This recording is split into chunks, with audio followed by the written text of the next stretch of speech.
साथियों, राधे राधे। कैसे हैं आप? उम्मीद है आप अच्छे होंगे। आज का जो प्रसंग है राम भक्त राजा सूरत का है। कुंडलपुर के राजा सूरत परम धार्मिक एवं भगत भगत थे। जब उनके पास कोई मनुष्य किसी काम से जाता था वे उससे पूछते, भाई तुम्हें अपने वंश आश्रम धर्म का ज्ञान तो है, तुम एक प्रतिव्रत का पत्नी व्रत का पालन तो करते हो, दूसरे को धन को लेने और दूसरे की निंदा करने में तुम्हारा मन नहीं जाता, वेद के विरुद्ध तो तुम कोई आचरण नहीं करते, भगवान श्री राम का तुम सदा सम्मान करते हो, जो धर्म विरुद्ध चलने वाले पापी हैं वे तो मेरे राज्य में थोड़ी देर भी नहीं रह सकते। उनके राज्य में कोई मन से भी पाप करने वाला नहीं था, पर धन तथा पर स्त्री की ओर से किसी का चित्त भूलकर भी नहीं जाता था। सब निष्पाप थे, सब भगवान श्री राम के नाम और गुणों की चर्चा छोड़कर इससे विपरीत बातें या कठोर शब्द बोलना नहीं चाहते थे। फलतः उस राज्य में जमदूतों का प्रवेश ही नहीं था। सब जीवन मुक्त वहां एक समय सव्य जम जटाधारी मुनि का वेश बनाकर राजा की भक्ति को परखने वहां आए। उन्होंने देखा कि वहां की राज्यसभा साक्षात सत्संग मंदिर है। सबके मस्तकों पर तुलसी दल रखा है। बात बात में सब भगवान का नाम लेते हैं। भगवान की चर्चा छोड़कर दूसरी बात ही वहां नहीं उठती। राजा ने तपस्वी को देखा तो आदर पूर्वक उठ खड़े हुए, ऊंचे आसन पर बैठाकर उनका पूजन किया और कहने लगे, आज मेरा जीवन धन्य हो गया। आप जैसे सत्पुरुषों का दर्शन बड़ा ही दुर्लभ है।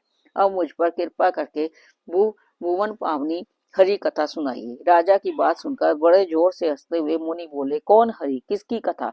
क्या तुम मूर्ख जैसी बात करते हो? संसार में कर्म ही प्रधान है, जो जैसा कर्म करता है वैसा ही फल मिलता है। तुम भी सत्कर्म किया करो, व्यर्थ हरि हरि क्यों करते हो? भगवत भक्त राजा को मुनि से बात से बड़ा क्षोभ हुआ। उन्होंने नम्रता से कहा, आप भगवान की निंदा क्यों करते हो?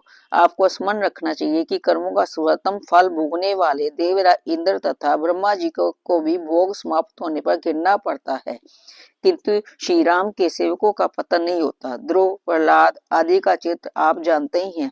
भगवान की निंदा करने वालों को यमराज के दूत घोर नरक में पटक देते हैं। आप तो ब्राह्मण हैं, फिर आप भगवान की निंदा करें, ये तो उचित नहीं है।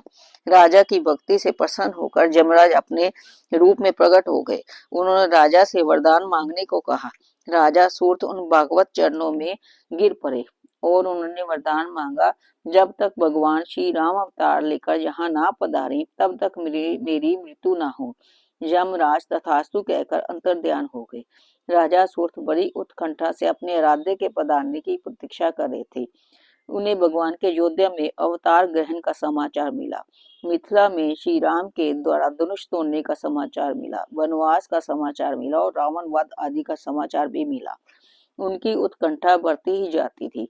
भगवान श्री राम जब अश्वमेध यज्ञ करने लगे तब राजा ने अपने दूत राजा के चारों ओर सावधानी से नियुक्त कर दिए।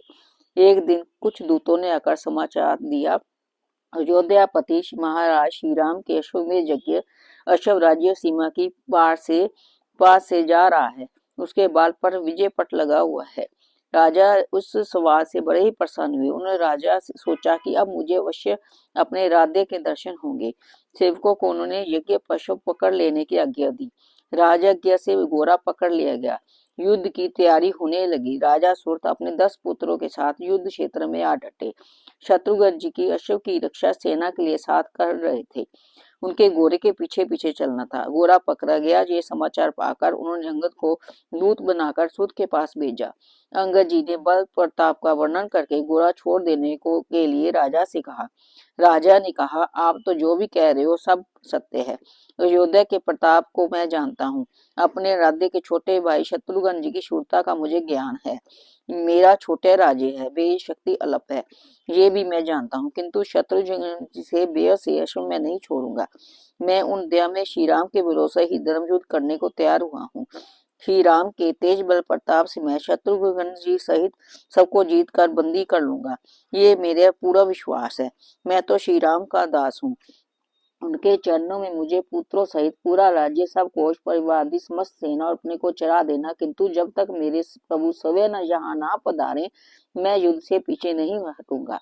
अंगद लौट गए। युद्ध प्रारंभ हुआ, भयंकर संग्राम हुआ। राजा सूर्य ने रामास्त्र का प्रयोग करके शत्रुंजय के साथ पुष्कल, अंगद और हनुमान आदि सबको बांध लिया। बंदी हुए हनुमान जी ने राजा के कहने पर श्री राम का स्मरण किया। हनुमान जी के स्मरण करते ही पुष्कर बैठकर भरत और लक्ष्मण से सेवित भगवान श्री रघुनाथ जी ऋषि मुनियों के साथ वहां आ पहुंचे। भगवान को पधारे देख राजा सूर्य प्रेम से उन्मत्त हो गए। वह बार बार भगवान के चरणों में नमस्कार करने लगे। उनका जो अनिवर्त प्रणिपात रुकता ही नहीं था। श्री राम ने उनका प्रेम देखकर चतुर्भुज रूप से उन्हें दर्शन दिए और हृदय से लगा लिया। राजा सूर्य भगवान के चरणों में गिरकर अपने अपराध की क्षमा मांगने लगे। श्री राघवेंद्र की कृपा दृष्टि पड़ते ही सब बंधन छूट गए, सब गांव भर गए। मर्यादा पुरुषोत्तम राजा ने शौर्य की प्रशंसा की, उन्हें आश्वासन दिया, राजन, शत्रु का धर्म ही ऐसा है, कर्तव्यवश स्वामी से युद्ध करना पड़ता है, इसमें कोई दोष नहीं। तुमने तो मेरे लिए, मेरी प्रीति के लिए, मुझे पाने के लिए युद्ध किया है। तुम्हारी इस समर पूजा में असंतुष्ट हुआ हूँ। साथियों, ये प्रसंग आपको कैसे लगा मुझे जरूर बताना। अगर कोई त्रुटि रह गई हो तो मुझे क्षमा करना। धन्यवाद।